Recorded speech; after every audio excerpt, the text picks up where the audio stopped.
While I am not a fan of indirect communication, I want to be clear that it's not always manipulative.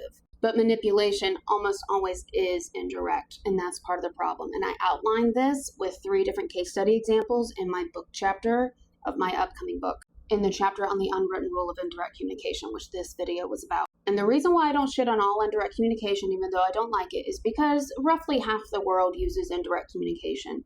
Asia and the Middle East tend to be more indirect, though there are exceptions, and there are certainly portions of Europe that are more indirect than others, like the Brits, for example, are notoriously indirect, while the Germans are not. And as I pointed out in my last video, the upper class whites here tend to be way more indirect than the working class whites. In that chapter, I give examples of one company who technical jargon and unclear language was said to be like the worst problem and ended up unaliving a bunch of people on accident. So that wasn't intentional, but it had devastating consequences. And 70% of business leaders will tell you their number one problem is business communication, showing that the indirect thing doesn't seem to be working. Then I give an example of a business that intentionally used indirect communication to lie, and they got caught.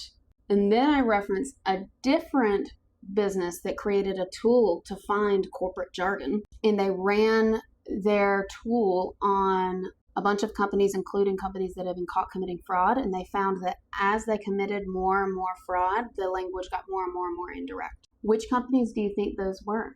You can find out in the chapter linked to my bio.